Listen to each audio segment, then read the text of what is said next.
we were, where are we? We are still going for the paramitas. These qualities needed for full enlightenment.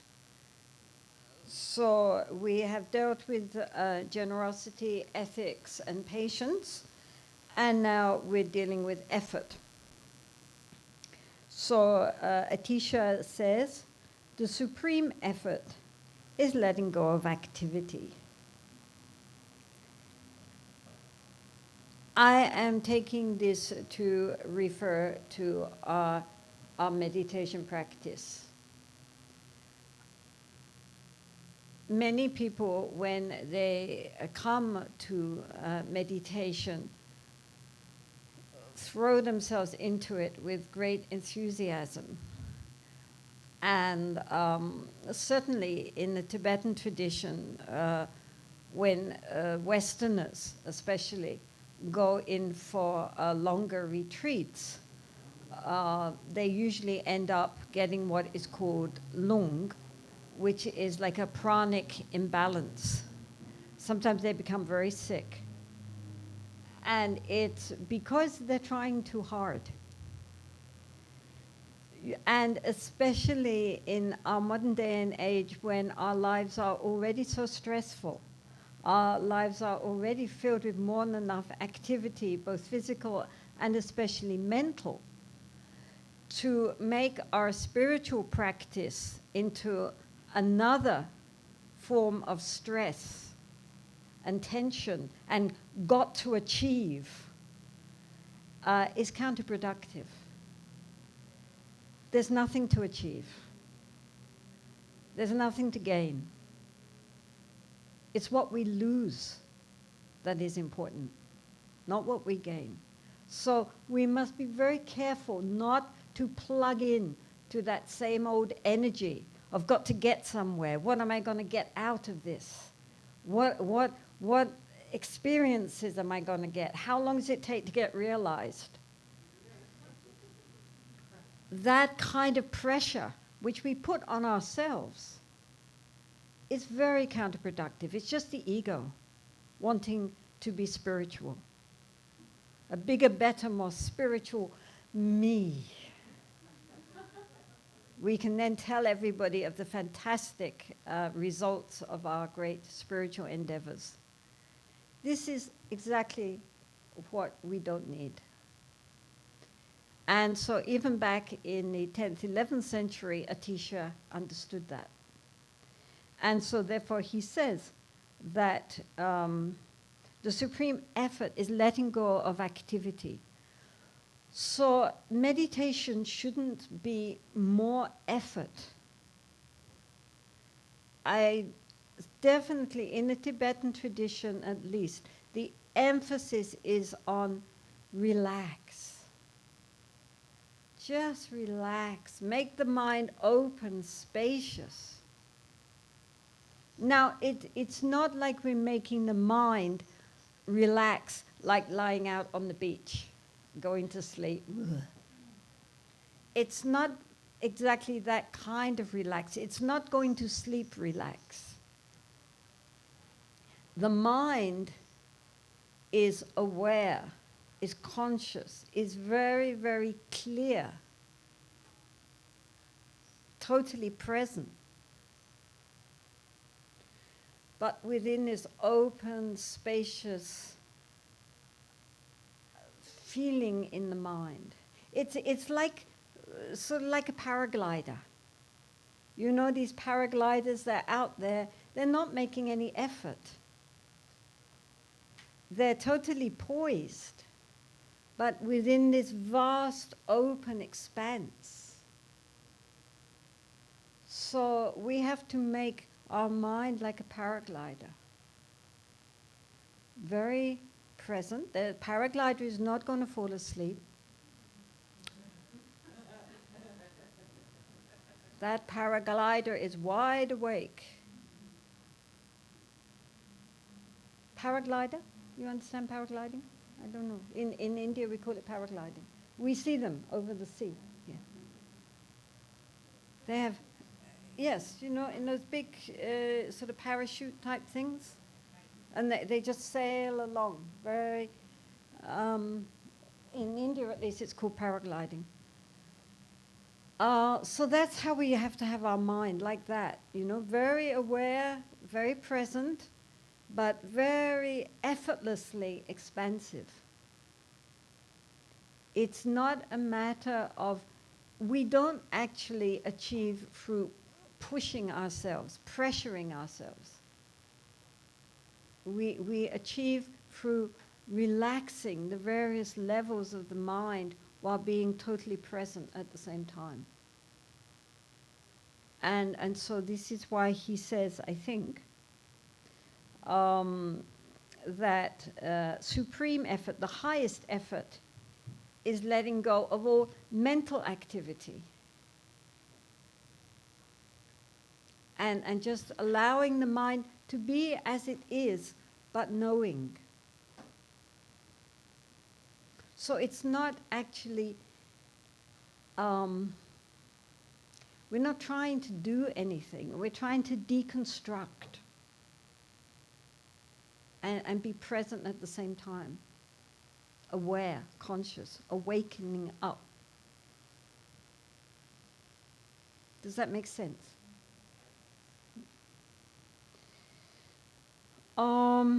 So then the supreme concentration, carrying on from that, the supreme concentration is not altering the mind. Again, we are not trying to constrict the mind into certain patterns. What we're trying to do, as I say, is to deconstruct the mind. We're trying to leave the mind as it is and just know it. Our whole problem is that normally, while we are thinking, while we are feeling, we are totally immersed in that. We're like being in the ocean, we're tossed up and down by the waves. We're totally submerged in our thoughts and our thinking.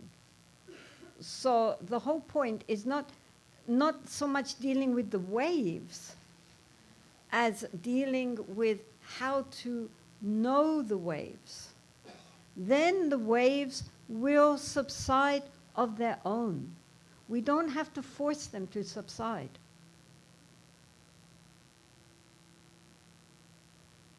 The more we are aware of the mind and can witness the mind without being submerged in the mind, the more the mind of itself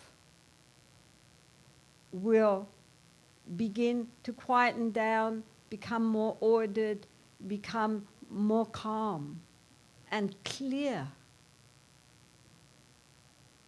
We don't have to try to make the mind clear.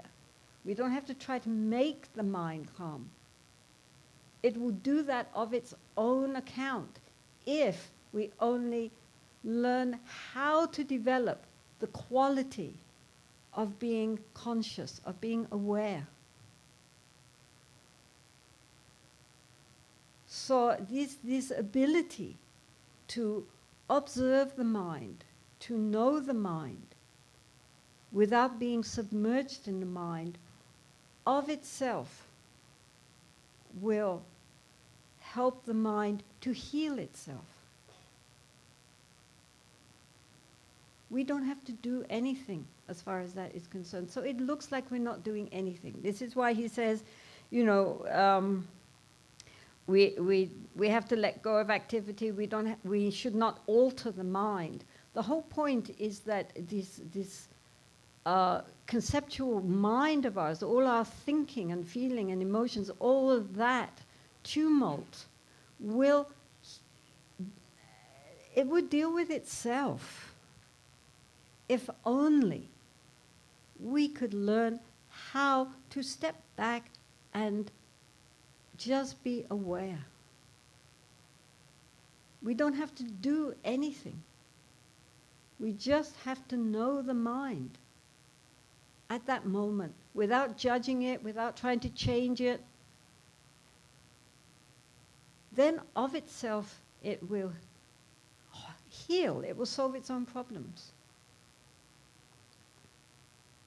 This is a very important point in meditation. We're not trying to, engineer the mind into some kind of unreal posture. We are going with the flow of the mind, but knowing the mind. Because we don't know our mind. It's extraordinary. Because we live within the mind. Everything that we know from outside, we can only know because we are conscious. And what we receive from external, the seeming external reality that we posit through the sense doors is programmed immediately by our sixth consciousness, the mental consciousness. So even our seeming outside reality depends on the mind. And then within the mind, all our thoughts, our memories, our ideas, our beliefs, our sense of identity, it all depends on thought. Everything is thought. We're swimming in this ocean of thought. But like a fish, because we are so used to it, we don't know what is the nature of water. So it's very important to begin to understand what is a thought, because we are so mastered by our thoughts, governed by our thoughts. So what is a thought? And as Swamiji said, what is a thought? Who is the thinker? It's not enough just to read a book about it or hear a lecture. We, each one of us, have to individually examine our own mind, question our own mind, really look into our own mind. What is a thought? Where does it come from? Where does it go to? What does it feel like? What is a thought? Our whole life is governed by our thoughts. What is a thought? And who is thinking?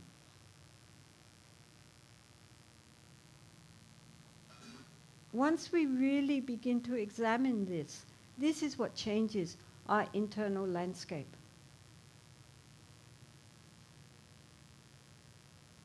And it comes from being more and more aware, more and more conscious, more and more mindful, looking at the mind itself.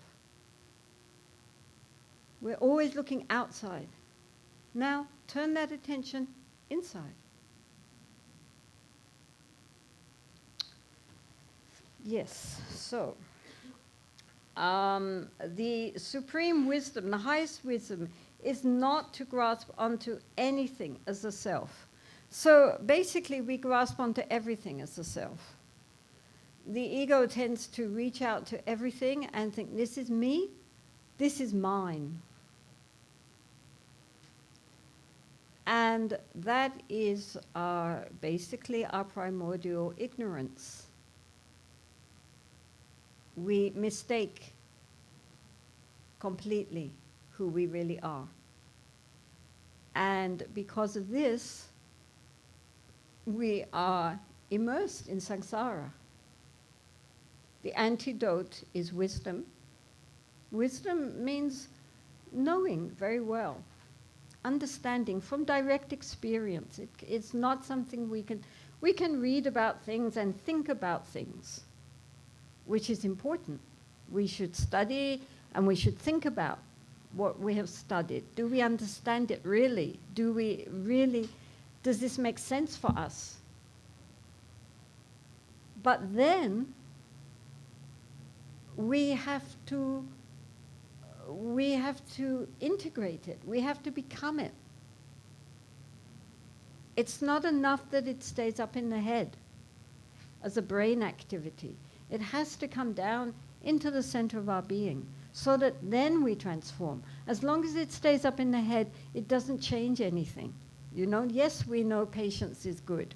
Yes, we know we should be forbearing. Yes, we know that we should be grateful to other people who irritate us because they're helping us to learn patience. But then somebody upsets us and, well, Oh, but wait a minute, I spent a week developing patience. So that's because our understanding is up here. We know all the answers up here, but it hasn't percolated down to become who we are and transform us within. And it's only when it comes down and becomes our true nature that we can say that we have genuinely transformed. So this takes time, but it's very important. Without that, it's not something which is going to really alter us at a very deep level. This is why many people, they for example, they come to here, they do yoga courses, or they do meditation courses, and they gain so much from it, so much inspiration, so much enthusiasm, and then they go home, and if they're not very careful, the whole thing kind of dissipates again. And they think, where did that go? I was sure that that was forever. And it's because it takes time for wisdom to really, really arise in our continuum. That, you know, just to know it's something intellectually is not the same as becoming it. So therefore, the highest wisdom is not to grasp on anything as a self, especially not, you know, first of all, our false identification with our conceptual thinking mind and with all our egoic preoccupations. Everything that we are doing in our mind, thinking, is the ego. It's not the wisdom mind. But we need the ego to help us to discover, uncover our true nature. Then we can use the ego or not as we want to, but we're not fooled by it. At the moment we think it's who we really are. This is our problem. Once we recognize, no, it's just the ego, then, well, the ego can also be useful, but it's not, we don't identify anymore. It's something we can use. That's enough. It's not me, it's not mine. We don't mistake it for ourselves. And likewise, our possessions, people we love, our family, our partners, our children, and so forth. All of this, they are not me, they are not mine.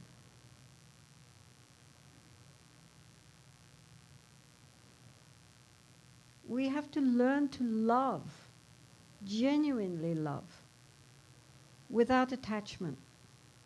Somebody asked that question yesterday, and of course it's a very deep question which comes up again and again, because people confuse attachment or detachment, non-attachment, with coldness, with not caring. But that's completely wrong. It's attachment which is a problem, because attachment holds on, it grasps on tightly, never wants, you know, you're mine, therefore you must act like this and this and this in order to make me happy, because you belong to me. And this is what causes so much problem in the world, in families and in relationships. Sometimes, simplistic as it is, I say the difference between attachment and love is that attachment says, I love you, therefore I want you to make me happy. And love says, I love you, and I want you to be happy. Whether that includes me or not is irrelevant.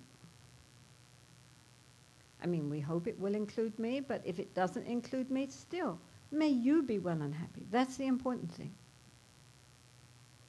That's love, when you're thinking of the other's happiness. Otherwise, attachment is just another form of ego enhancement, ego grasping. It's not love. We shouldn't mistake it. Love is like the sunshine. It just shines on everybody. It doesn't discriminate. Of course, some countries are hotter than others. You might think the sun was favoring those countries. And, you know, those people who karmically we have a relationship with, naturally, we are going to give them special care and love.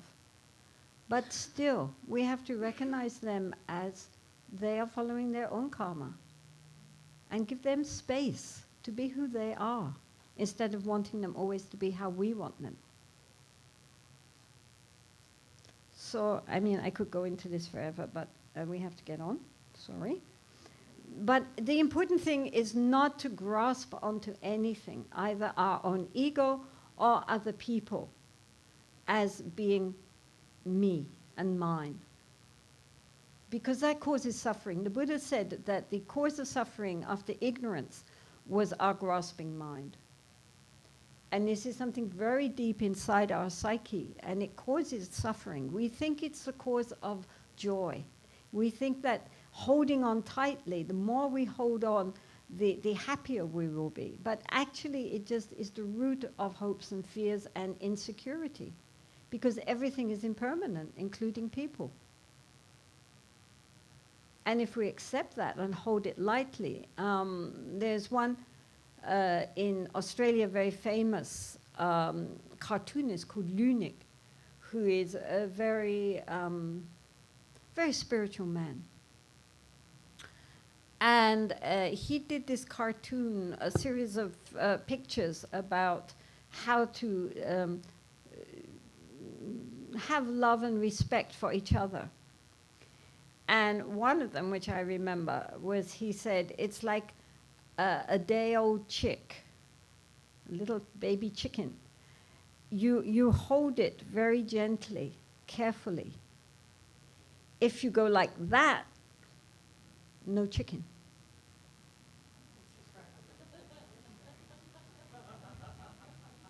And that is like love. You know, if you hold too tightly, you kill it. You're just left with attachment. You have to hold it very gently, very lovingly, our relationships.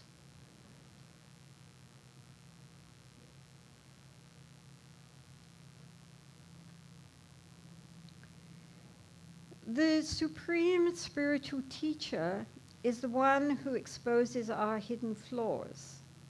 And the supreme instruction is the one that helps us to strike at those flaws. So that is rather like Swamiji was talking about yesterday on the question about truth.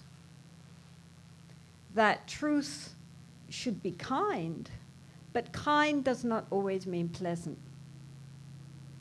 That's very, very, very true, especially in the guru-student relationship. Any guru who only says to you what you want to hear is not a true guru. It doesn't help. It's like in yoga. If you have a yoga teacher who is only praising your asanas even when you're doing it wrong, what kind of teacher is that? You want a teacher to say, no, don't keep your legs like that. Hold them straight and put them together, not flopping all over the place. You know, what are you doing here? Come on, you didn't listen to me. Put them together, straight. Just wait. And you're grateful. You're not angry. That's what you've got a teacher for. A teacher is not only to show us the right way to do something, but to point out when we're doing it wrong. That's why we have confidence. That's why we trust. Because we genuinely believe that the guru or the teacher understands us better than we understand ourselves. Otherwise, how can they direct us? How can they be a guide? So, therefore, we welcome, or we should welcome, criticism. and the fact that they are able to see our flaws, and that those teachings and direction which they give will help us to compensate for those flaws. It's obvious. Any kind of instruction which is merely praising you up and making your ego float is pretty useless. Of course, we all need encouragement. But nonetheless, more important than just encouraging us is to show us how to do things better, where we've gone wrong, in any skill. I mean, if you're learning to play an instrument, if you're learning sport, if you're learning, as I say, anything, the instructor is there to help us to see our faults and show us how to correct them. Otherwise, it would not be a good instructor. I mean, that's obvious. So some teachers do this in a very kind and mild manner. Some teachers do this in a very ferocious manner, depending on the teacher, depending on the student, depending on what will be most helpful. But we should certainly welcome, even, and not just from a teacher, guru sitting on the throne, but from anyone, actually. When we receive criticism, our first reaction should not be to become defensive, but to ask ourselves, is what they are saying true? If they are pointing out to us some hidden fault, then we should be grateful. Thank you. I never noticed that. No, yes, right, okay.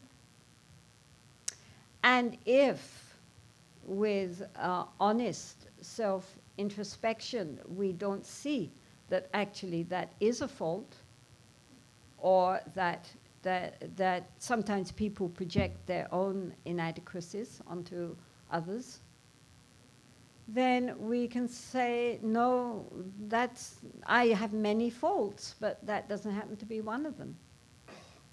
And just let it go. But definitely, and when we receive any correction, it's very important to hear it and to really look into our heart to see whether or not this is accurate or not accurate. And of course, from a teacher, one would assume that, as I say, they really see. The whole point of a teacher, a guru, is a guide.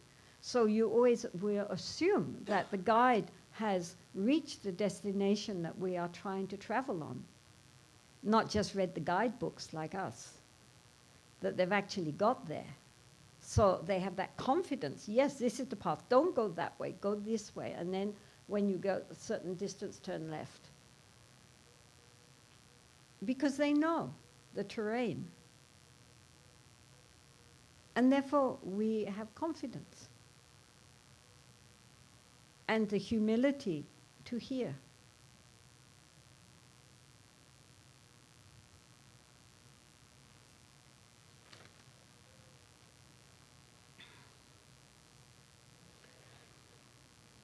Oh, we're getting on beautifully. Look at this.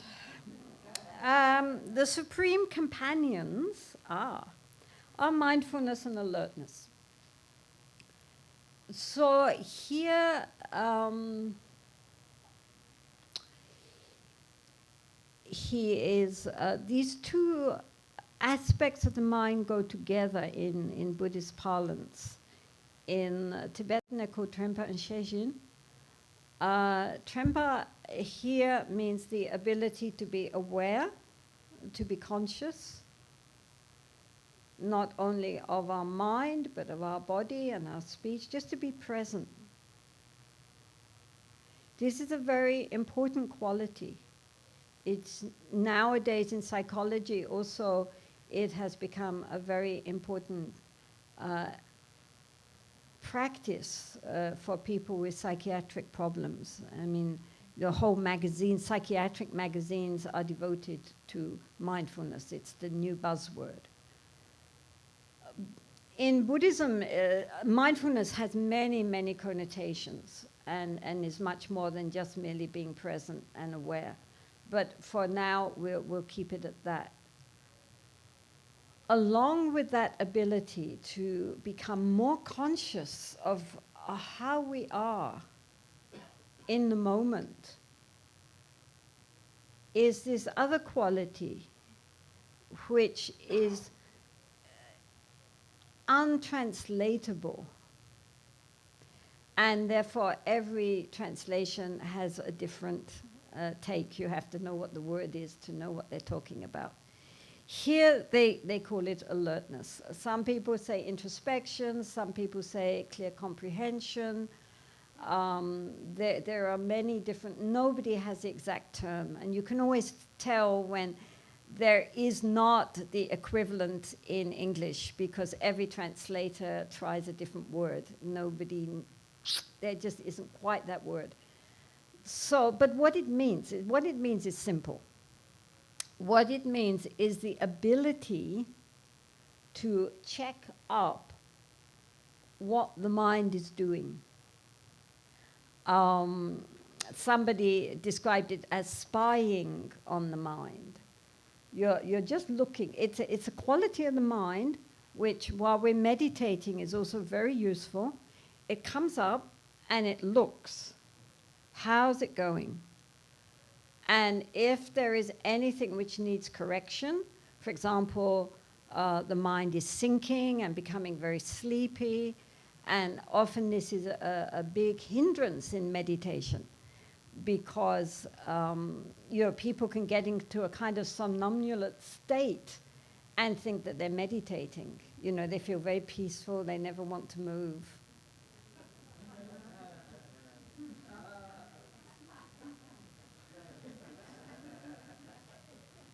But actually, there's no clarity in the mind. There's no spark in the mind. The awareness is completely sunk.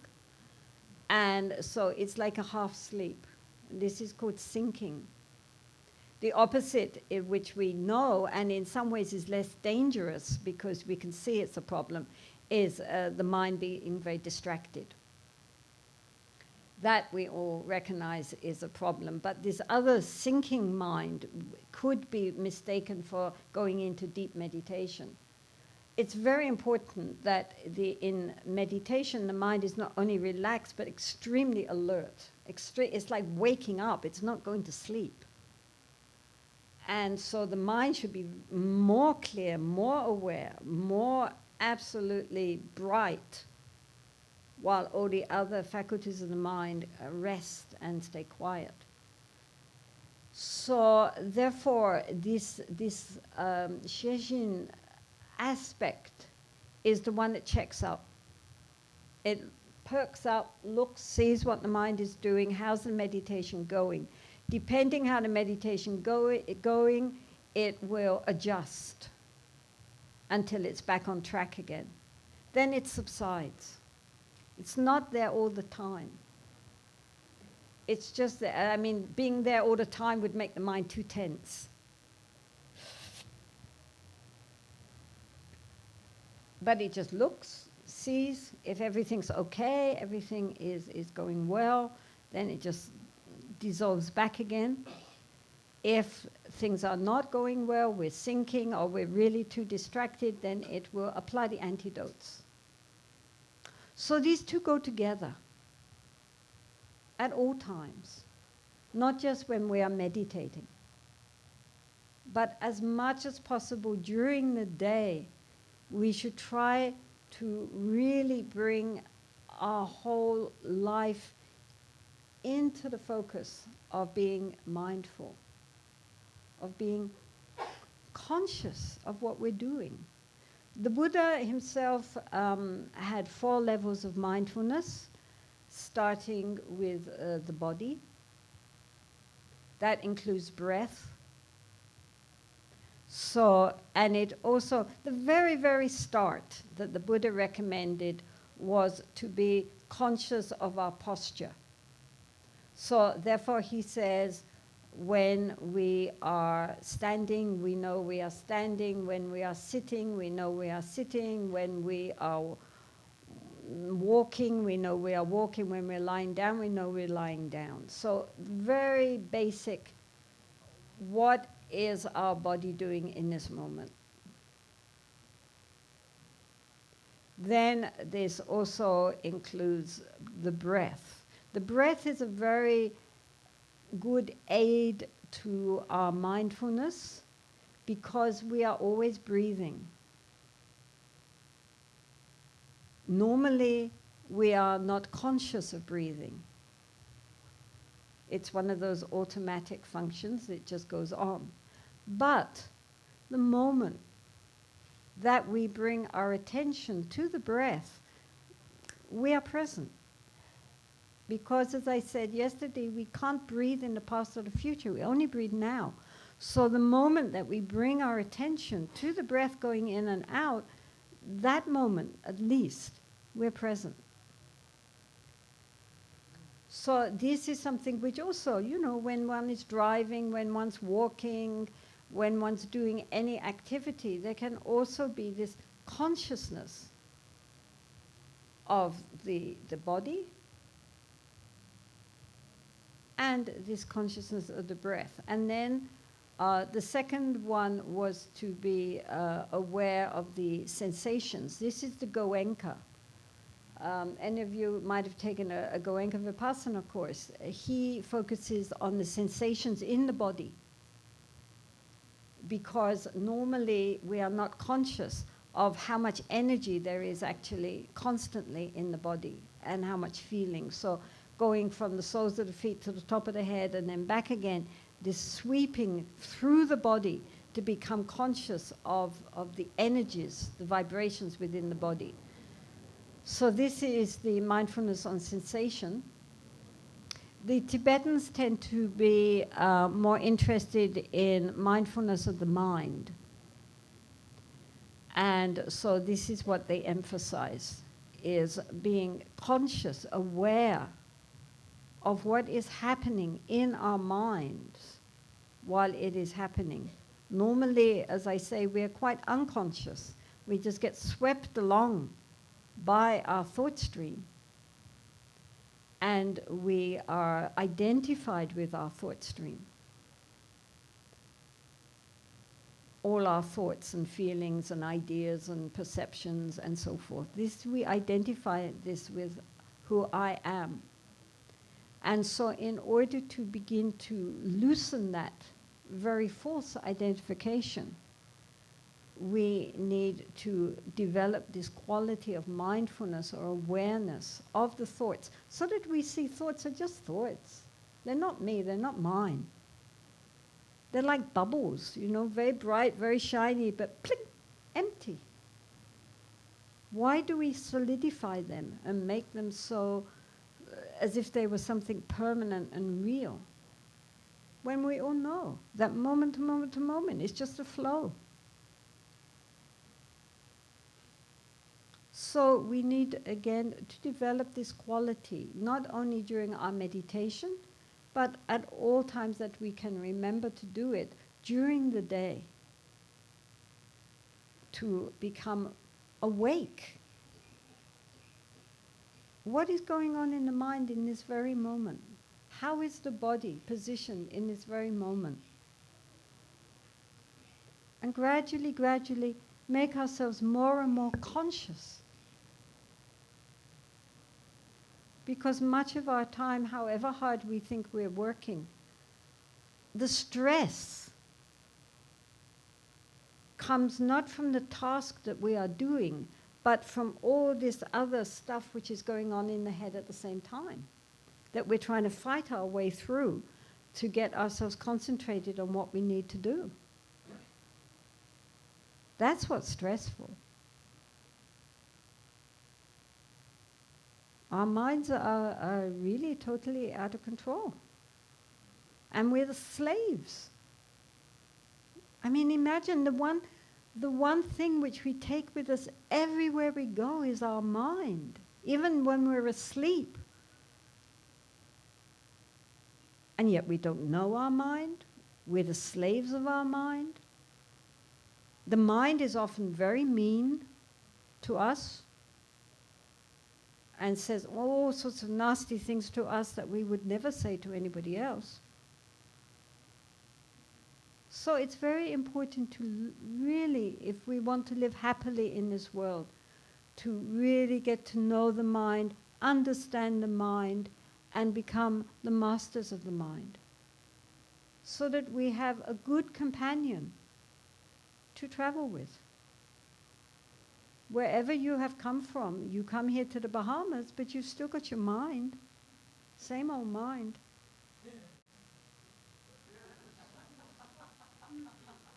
We can go to Mars, we take our mind with us.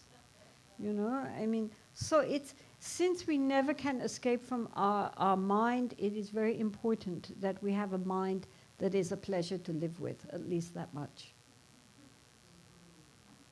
Then we can feel happy. But for many people, their mind is their worst enemy.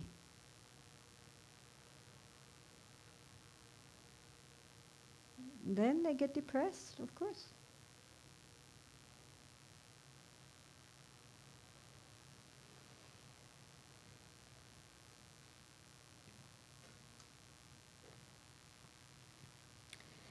The supreme inspiration, let's see what inspiration is in Tibetan. Kulma. Okay, the supreme inspiration is enemies, hindrances, disease, and suffering. So normally, we regard things like enemies, people who are mean to us and not nice and hurt us and cheat us and boss us around, and hindrances, obstacles, difficulties, disease, sickness, suffering in general, as being an obstacle to our practice. We think that if we are surrounded by beautiful Dharma friends and we are in good health and everything is beautiful around us, then we can practice. When we go back and are faced with difficult people and noise and all the problems of our modern civilization, and we get sick, and there are so many difficulties, I can't practice. And so it's very, very important, and this was one of the main teachings of Cho Atisha, to recognize that difficulties and obstacles, sickness and enemies and so forth, far from being the obstacle to our practice, are the opportunities for our practice. It's a very, very important point.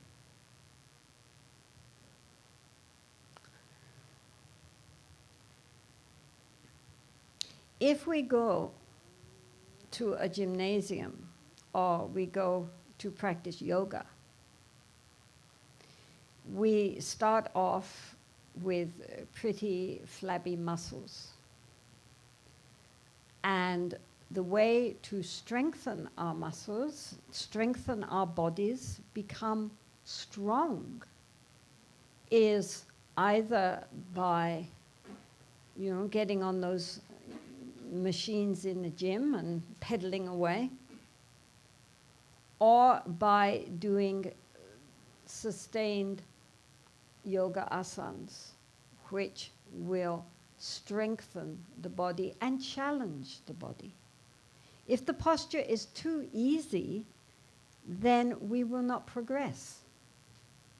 So slowly we welcome more and more difficult asanas in order to make the body stronger and stronger, more subtle and supple and flexible.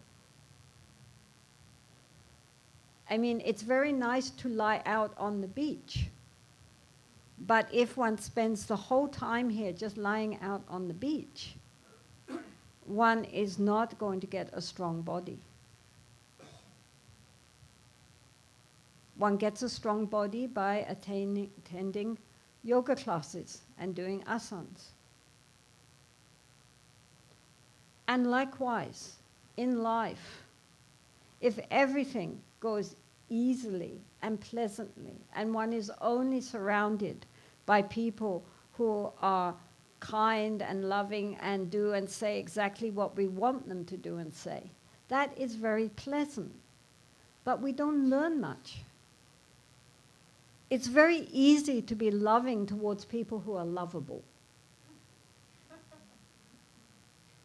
The question is, are we loving towards people who are obnoxious?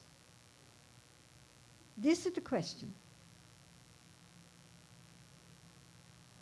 So instead of resenting people, for example, who create problems for us and are difficult for us, and seeing them, as it says here, as the enemy, well, at least as somebody who is, opposing us, instead of projecting out a negative feeling towards that person, we can see this person as our guru,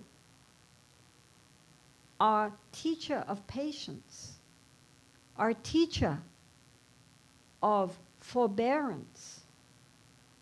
Now, patience, as you will remember, is one of the qualities needed for enlightenment. How are we going to learn to be patient and forbearing if we never have anybody who opposes us? So therefore, when somebody is difficult, instead of thinking, oh, this is too difficult, this person is really an obstacle for my peace of mind, we can be grateful to them because they are helping us to develop this quality which is very important in the world, and which without them we would not be able to develop. Do you understand? So this turns the whole thing around. One time when I was in India, I was in Kerala, I think. And my friend wanted to meet this famous astrologer. So I went along. And so while he was there with all his books, I thought, well, let's ask. So I said, okay, I have a choice here. Either I can go back into retreat. This was just after I left retreat. I said, either I can go back into retreat or I can start a nunnery. What shall I do? So he looked it all up. And then he said, well, if you go into retreat, very peaceful, very happy, very conducive. If you start a nunnery, many problems, many challenges, many difficulties. But both are good, so you decide. So, of course, I thought, okay, back into retreat. Coward. But I met with this Catholic priest, and I told him, and he said, well, of course you start the nunnery. He said, we are like pieces of rough wood. And if we always stroke ourselves with silk and velvet, that is very nice, but we don't become smooth. In order to become smooth, we need sandpaper. So, when we meet with difficult people, when we meet with difficult circumstances, that is our sandpaper for making us smooth. And so, rather than resenting this, we should be grateful. What can I learn from this? If we are sick, instead of lying there feeling sorry for ourselves, we can practice what is called tonglen, which is this meditation where with the ingoing breath, we visualize bringing in all the sickness and suffering and karmic causes of the sickness and suffering from the other people, and then breathing out well-being and light and love and so forth. This is a very profound meditation. I'm not explaining it, but we make use of our suffering.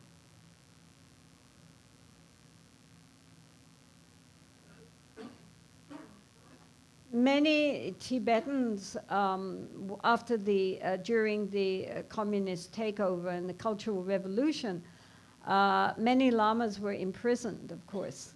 And they had not done anything wrong, but they happened to be lamas in a position in the monastery, so they were imprisoned and put in labor camps.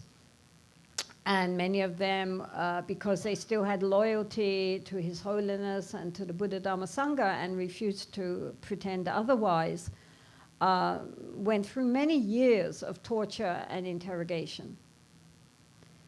And eventually, after 20, 25, 30 years, they were released.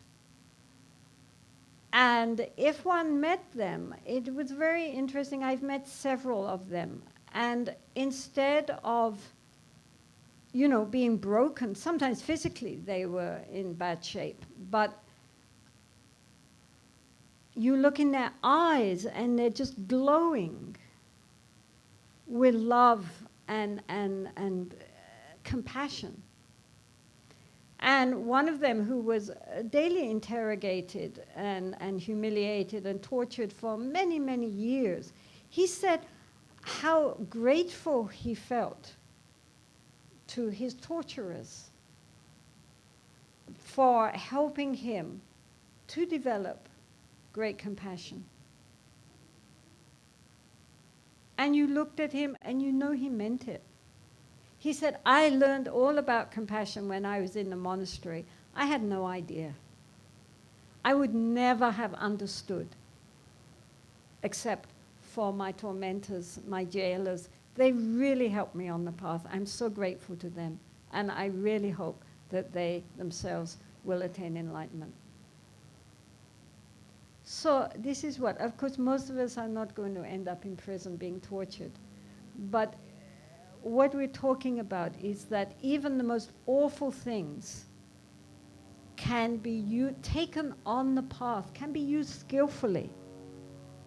That the things which we learn about and intellectualize about become a reality when we are faced with real challenges. Then we know how we're doing, because it's very easy to be lovely and smiling and namasteing everybody in such a beautiful environment where everybody is friendly. Here at the ashram, people look at each other. They greet each other. Even complete strangers will greet each other. They have friendly heart. So it's easy to be friendly with friendly people. And this is beautiful. I'm not putting it down. I'm not saying that therefore everybody should learn to be mean. It's wonderful, and it's a refuge for people, to remind us that the world actually is full of beautiful people. Despite what we read in newspapers and on the news, actually, the world is mostly full of people who are good people trying. And it's beautiful, but we don't learn anything from that, not much. Yes, we learn to be friendly to friendly people, but the real challenge is to be friendly to unfriendly people. Personally, my own, this quality of taking difficulties and enemies, sickness, all the challenges of life onto the path, making that the path, is what Lojong means, this word Lojong, mind training.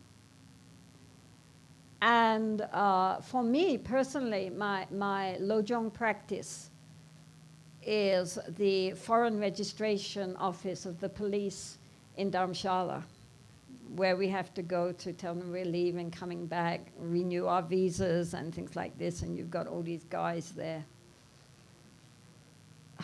I mean, it's a good Lojong practice, because also one can feel compassion, you know, because they're endlessly dealing with frantic foreigners, begging them, you know, for extensions of their visas and getting all uptight and upset, and they have to deal with this day by day by day. I don't think they deal with it skillfully, but they definitely, it's not a job that anyone would envy. And the minute you go into the office, you can feel it.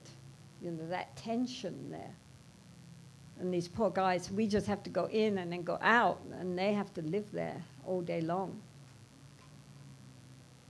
So this quality of taking all the difficulties that we meet in our life and using that as the opportunity to develop ourselves is a very, very important one.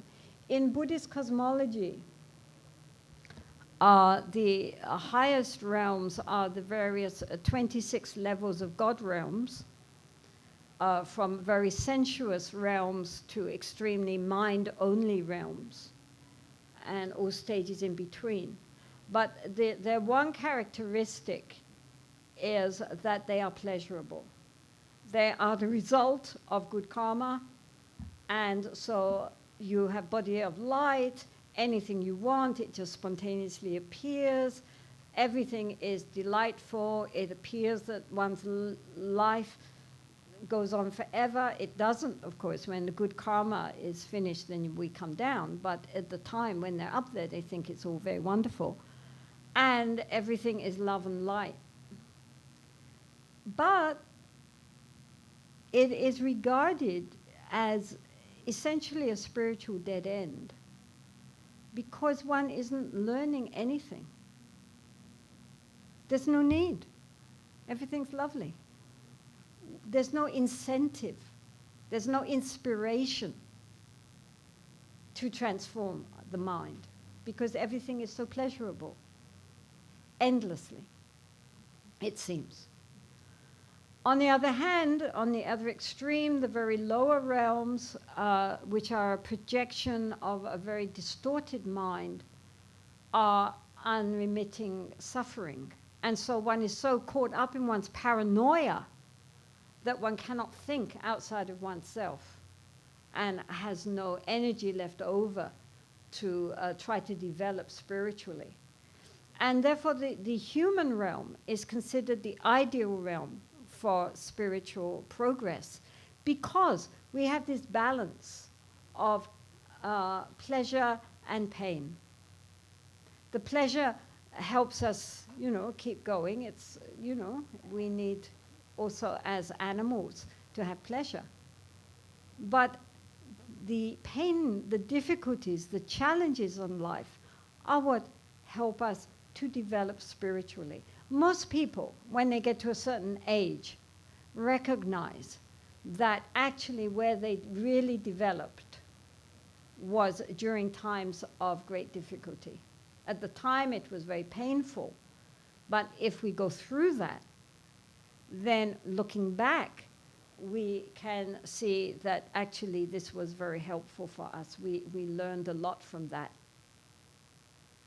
And so, therefore, it's very important to recognize that the difficulties of life, the challenges of life, our losses, our sickness, antagonisms that we meet from others, and so forth, are calling us to practice.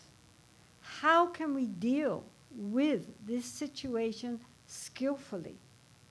What can I learn from this? How can I use this on the path? So for this reason, it's called an inspiration. It's a kulma. Kulma means, kulma you could like use, it's a bit like a whip or a stick to exhort a horse to go forward, to put more effort into it. You know, if you give them a smack and they go forward more, that's a kulma. It's like an incentive to practice. So we shouldn't want that always life should be just pleasurable and everything should go the way I want it to go. And, you know, when things don't go the way I want them to go, therefore that's wrong. That's just the ego speaking. In fact, we often learn far more from our difficulties and problems and challenges than we do when everything goes exactly the way the ego had planned things to be. So this is a very important point, because it means that everything that happens to us, we use it as the path. Nothing needs to be discarded. From everything we can learn. I mean, I think one of our problems is that nowadays, especially, the idea is that a good life is a life which is full of comfort. And as many problems as we can avoid and just keep everything going nice and smoothly, that's a good life. But, you know, to my mind, if all we want is to be comfortable, well-fed, looked after and loved, we should pray to come back as a pet dog. I mean, look at Mumu. You know, she's loved, she's fed, she doesn't have to work, she has no problems.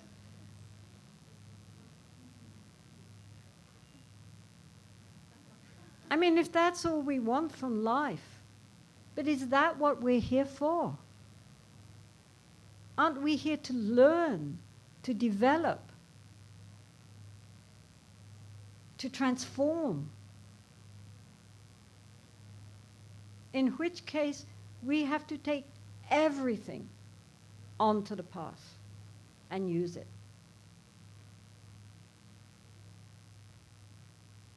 Nothing is discarded. One Lama said to me one time, very traditional Lama, I was complaining about this and that and the other, and he said to me, if you say obstacle, it's an obstacle. If you say opportunity, it's an opportunity. And this is true. There is nothing which happens to us that we cannot learn from. The supreme method is to be natural. And again, I would take this to mean that exactly what it says, that we shouldn't try to be something we're not. That you are not all going to transform yourselves into, unless you are Indian, you're not going to try to transform yourself into Indians. We are not trying to transform ourselves into something which we are not. We're trying to express our true nature and not pretend to be something we're not. Certainly, within my own spiritual tradition, it is, as with a yogic tradition, sometimes it's difficult to discriminate what is culture and what is actually the spiritual path. And to a certain extent, we can absorb the culture too. But nonetheless, we have to recognize that the culture is just a culture. It's not the path. This becomes very clear in Buddhism, where it went to many different countries after India and absorbed the culture of those countries. So you have Chinese Buddhism, Japanese Buddhism, Tibetan Buddhism, Thai Buddhism, and so forth. And so there you can see very clearly how the essential Dharma truth took on the flavoring and the coloring of the culture which it went to. Buddhism is very absorbent like that. It was very happily absorbed into anything, and at the same time maintain its integrity. So it's very important to, when I first met my Lama, he said to me, always recognize that Tibetan Buddhism is half culture, half Buddhism. So you can throw out the culture, just don't throw out the Dharma. But of course it's not so easy, because, you know, it's not like here's culture, here's Dharma, boom. You know, by this time it's all gone like this. So sometimes it's difficult to separate what is actually just cultural and helpful for Tibetans, but not necessarily helpful for non-Tibetans, and what is genuine Dharma. And likewise with the Hindu tradition, a lot of it is Indian culture. And while one can adopt that to a certain extent, one also has to discriminate because, you know, one shouldn't try to become the perfect Indian. That's not the point. One should be natural. And look at the teaching and apply it to oneself and one's own life. And not try to pretend to be something one is not. In Mahayana Buddhism, then that would be like pretending to be an 8th level bodhisattva when we hardly know how to even look at the mind.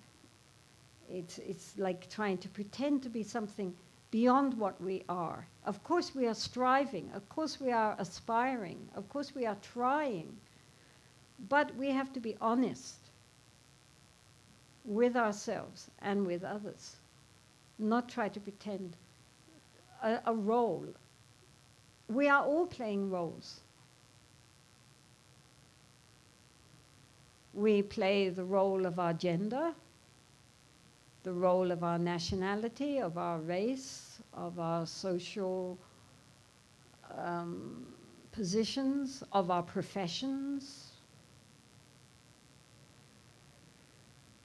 our education, our religion. But within that role, we play roles of being mothers and fathers, of being daughters and sons and family and friends and whatever. I mean, endlessly we're playing roles. That's fine, as long as we recognize they're just roles. Some of these roles are very useful, some of them are.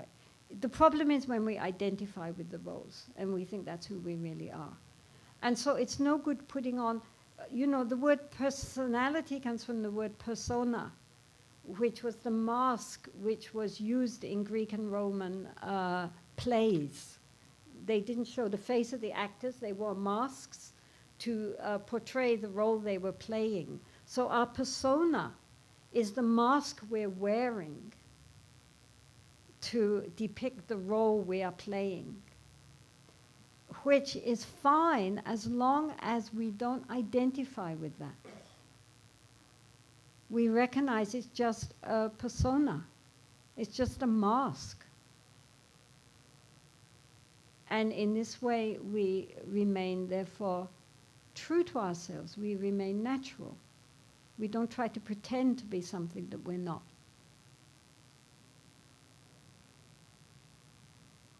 Especially in spiritual circles, this is important because, you know, we all know we have to be kind. We all know we have to be loving. We all know we have to be peaceful. We all know, and on and on and on.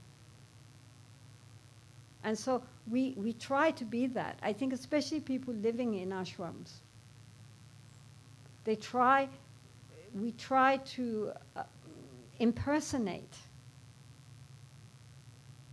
the person we think we should be. But sometimes if we are not honest about that, then that sets up a lot of inattention because we're suppressing our the feelings we really have because we know that's not acceptable. And then later on, that can create a lot of stress and depression.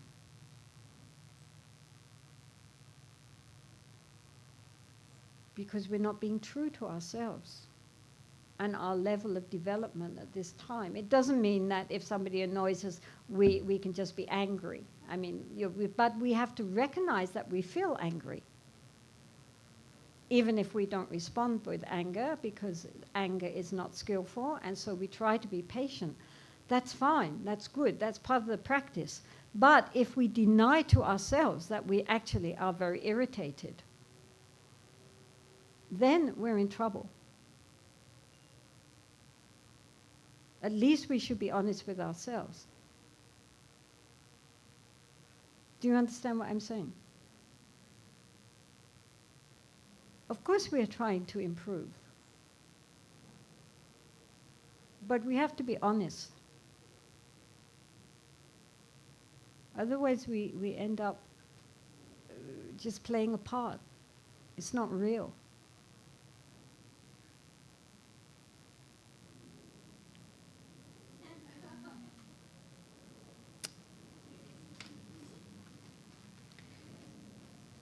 The supreme way of benefiting is to help others to enter the Dhamma. So this is what everyone here is trying to do. We can benefit beings in many, many ways. And our life should be dedicated to benefiting ourselves and benefiting ourselves through our spiritual practice and others through what we have gained from our spiritual practice. And to share that with others is, of course, the best way to help. And nowadays, I think that more and more people are receptive to that. They're desperately looking for some meaning to their lives and some way out of the morass in which they find themselves. So places like this ashram are so important in this world. They're lights in this world to really help people to heal and to come to something which is genuine, is true in the midst of all the lies which we are surrounded with in our society. So therefore, indeed, even if we only know this much, to share that, not by proselytizing and knocking on people's doors, but if people are interested, if they want to know, to share what we know. It just come in my mind. In the Pali canon, there were these two friends who are called Shariputra Moggallana. And they were looking for spiritual truth. They were two Brahmins. They were going around everywhere looking for truth. And one day they came to this monk, this bhikkhu, this Buddhist monk, and they said, "So what does your master teach?" And the monk said, "Well, actually, I've only been monk for a week, and I really don't know anything much." And they said, no, but still, what you know, tell us what it is. And so he said, of all things springing from a cause, the Buddha has explained the cause and also how things cease to be. This is the teaching of the great sage. And this is a very famous Sanskrit, Om ye dhamma hetun tabawa hetun tatanta tagado eravadat hevanto pravada evashramana soha. It's something which even the Tibetans say in Sanskrit. Anyway, because they had been studying with so many gurus, they got it like that. And they went to the Buddha. And then eventually they became his chief disciples. So that monk didn't know much. You know, of all things springing from a cause, the Buddha has explained the cause and also how things cease to be. But just that was enough to ignite these two seekers. If he had not shared that much, they would never have gone to the Buddha. So each one of us, you know, we have a certain knowledge. And that much knowledge, if people are interested and willing, we can share it. But more than our words, we benefit others by our example. It's one thing to talk, it's another thing to do. When your family say to you, Oh, you're ever so much nicer nowadays. What are you doing? Then you know you're on the right path. Because then they think, wow, you're really, yeah, you're nicer. Must be working, whatever it is you're doing. What is it? Oh, so you did a month in Shivananda Ashram. That sounds good. How do I, get in on it? Many, many people, I'm sure, who come to places like this come because they have been influenced by the behavior of others. They see them, they think, wow, it worked for them. Maybe it could help me. So in this way, it's not a matter of standing on street corners preaching. It's a matter of incorporating what you know into your life so that it inspires and benefits others. And then they also want to know more. They're attracted by the light like a moth. And this is the greatest gift we can give to anyone, is the gift of spiritual truth and a path.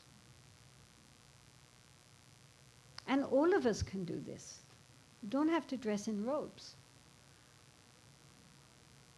Each one of us takes what they have learned and incorporates it into our life.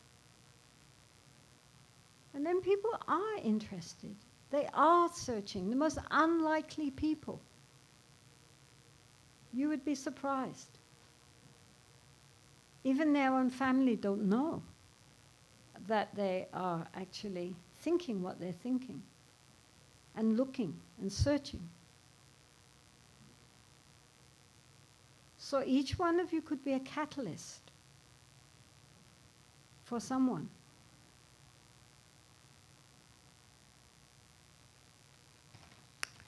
So the supreme benefit is a mind that turns towards the Dharma. So again, the fact is that what will benefit us most is a life which genuinely is directed to the spiritual life. That we don't just become spiritual when we come to ashrams. It's not the body that takes on the Dharma. It's the mind. And so the greatest benefit for ourselves and for others is a mind that turns towards the spiritual and places the spiritual at the very center of our life, not at the periphery when we have time. Everything we do, everything we say, everything we think should be an expression of our desire to merge with the Dharma, with the spiritual.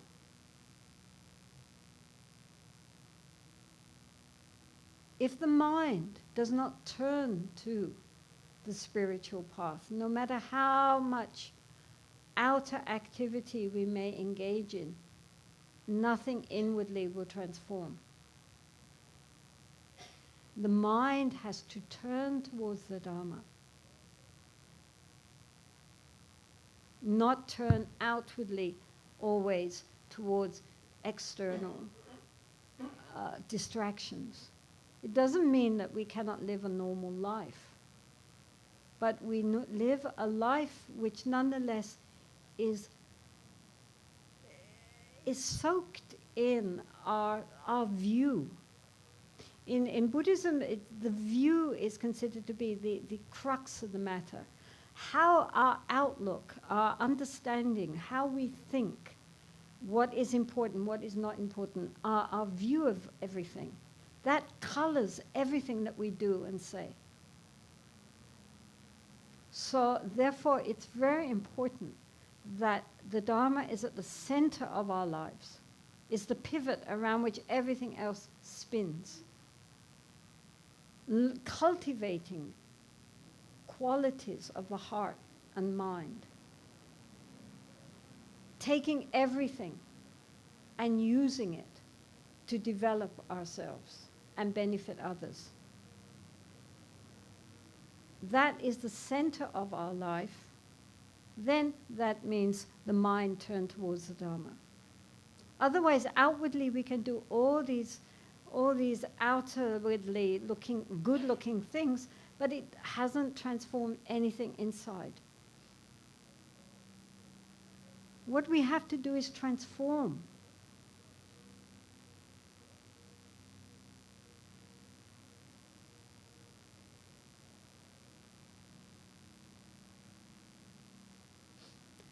Transform ourselves and wake up. We're all asleep. We need to wake up. And having woken up, we wake up others. Then that is a life well lived. And at the time of death, whenever that should be, we can die without regrets. Knowing I use this life meaningfully to benefit myself, to benefit others.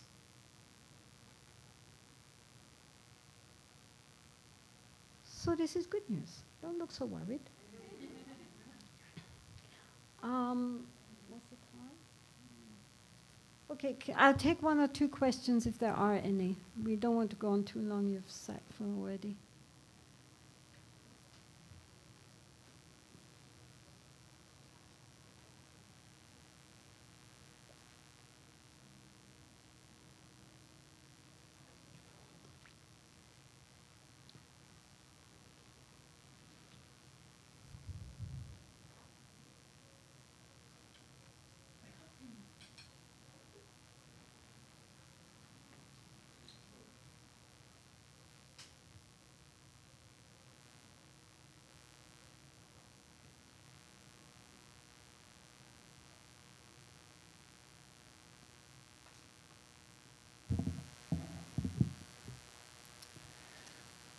It is our own intentions and many imperfections that create suffering for others and ourselves.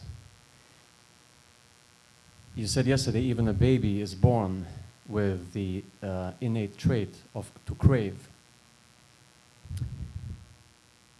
What might have been the intention of the Creator to not just create, let's say, a universe of eternal bliss, where we don't even need problems, hindrances, famines, world wars, Hitlers, etc., to learn?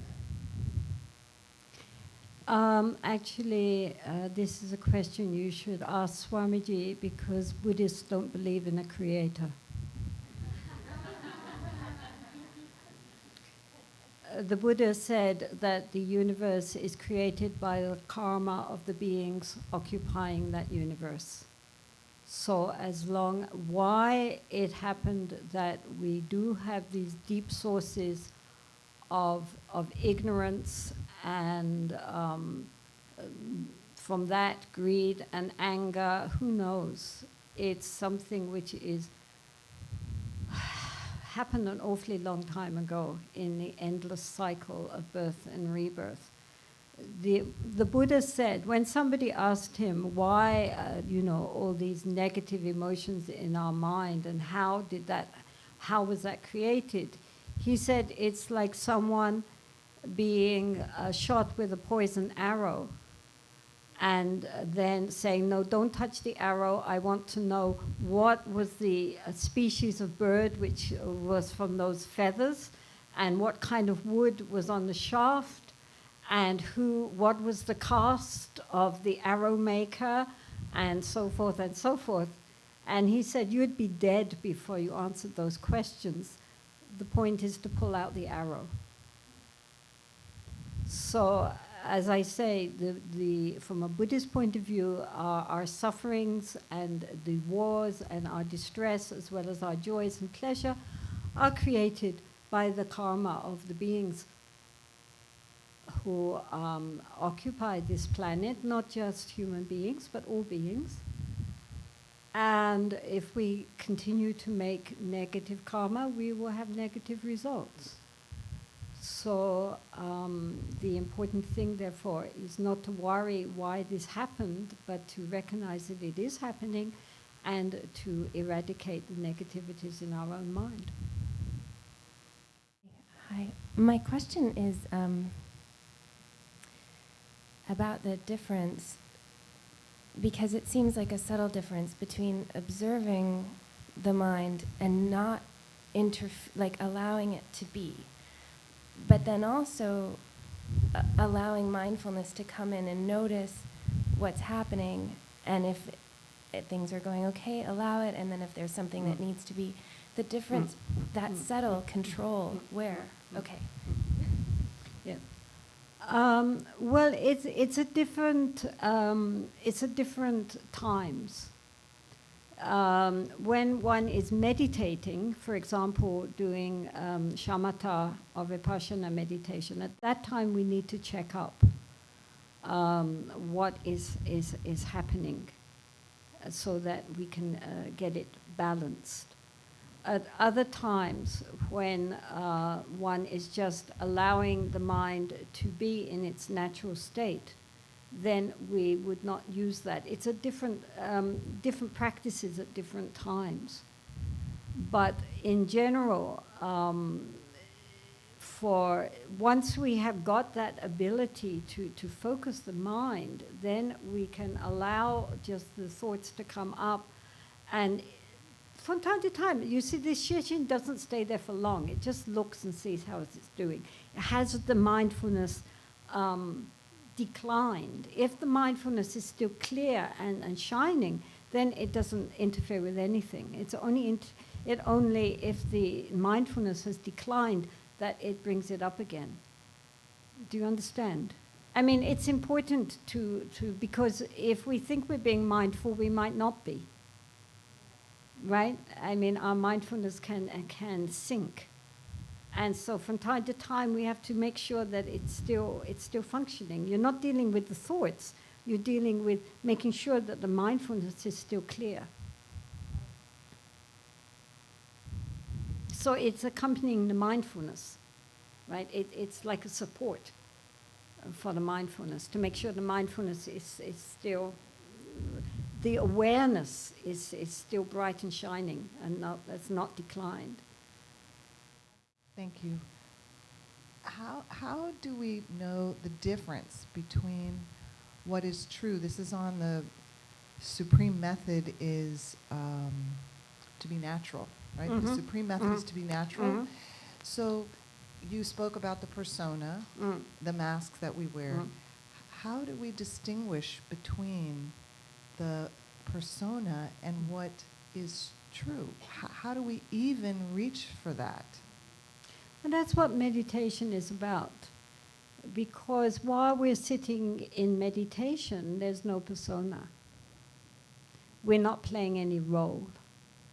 We're not even, there's not even a gender bias. I mean, while one is meditating, one is not male, one is not female. One is not a wife or a mother, or our race is irrelevant. We are just sitting there observing the mind. And in sitting there observing the mind, there's no role to play.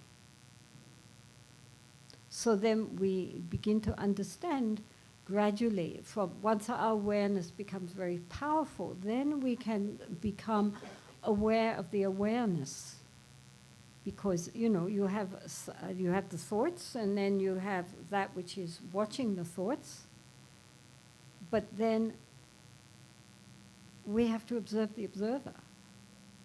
But of course, we cannot really observe the observer. So then when we try to observe the observer, like the eyes looking at themselves, something else happens, and the whole edifice falls away, and we go into a much more profound level of non-dualistic consciousness, which all religions recognize. They call it many names. But all spiritual traditions rather than religions. Religions tend to be very dualistic. But all genuine spiritual traditions recognize that there is a level of awareness beyond thought, no subject-object. That is our true nature and is absolutely beyond roles. But before that, even just mindfulness, bare mindfulness is in itself, it's very pure. It doesn't have to do with who we are, the games we're playing in our life. And so then we can recognize that, you know, we have to play these roles. A mother has to be a mother. And it's perfectly fine, you know, as long as we don't think that's who I am. It's a role I'm playing. And as I say, the way to directly see that is when we are in a state of, for example, meditation, where one can drop all one's roles.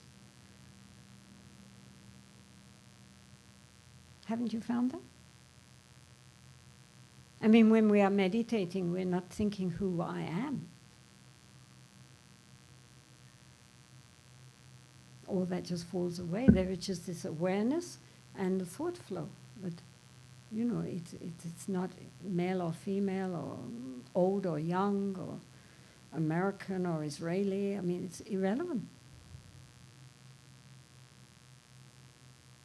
Isn't it? So as long as we remember that, then we can happily play as many roles as we want. As long as we don't identify. I mean, we can play our roles very well, but recognize they're just roles. Which you know, because if you're a mother, you're a mother, but when you're a wife, you're a wife. Now, as a wife, you're not the mother. Right? You're switching to another role. And then you go to work and you have your profession. Then you're not the mother, you're not the wife, you're another role. Right? So as long as we remember that, you know, we're just playing all these different roles, which is necessary, but it's not our true nature, then we're okay. And we can watch ourselves playing these roles. I want to thank you very much for sharing with us, and I would almost want to thank Buddha to have put you in the world. I would like you maybe to say again the mantra that you were repeating yourself when you were 19. You mentioned that about 2 days ago. Om Mani Padme Hum. Om Mani Padme Hum. Hum. Yes, it Thank means Om. Mani Padme means jewel in the lotus. Home. Okay, thank you very much. It's the mantra of Avalokiteshvara, the Bodhisattva of compassion, and since who is also in China called Kuan Yin. So as Tibet regards itself as under the special protection of the Bodhisattva of compassion, it's the universal mantra in Tibet, on all the rocks and everywhere. And it's very easy to say, which is another advantage. Can you tell us the end of the dream with the prison?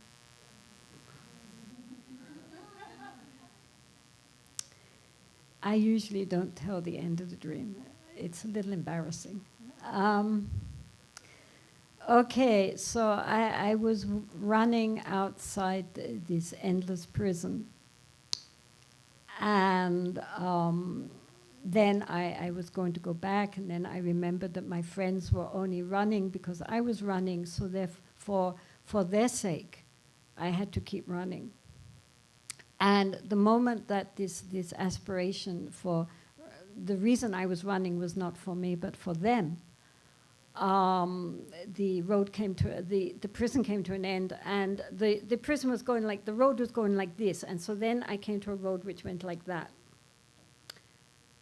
And it was, my mind, it was kind of like full of nice, very fancy suburban houses. There were lawns and trees and nice houses. And so then I went up the path to the first house and knocked on the door. And this very pleasant-looking, sort of middle-aged woman answered it. And she said, "Oh, you're from that place. Not many people get out of that place. But don't worry, now you're here, you're very welcome." So I said, "Thank you." And then she said, "But of course, now you are out, you must help others also to get out." And I said, "Yes, well, I tried.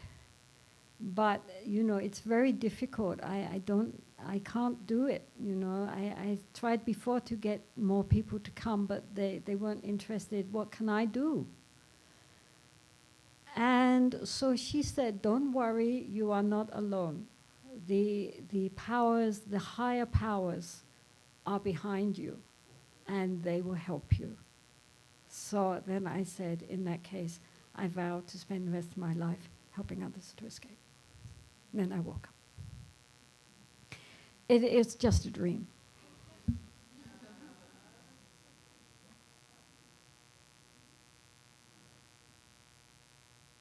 I think we'll leave it on that note. Okay, so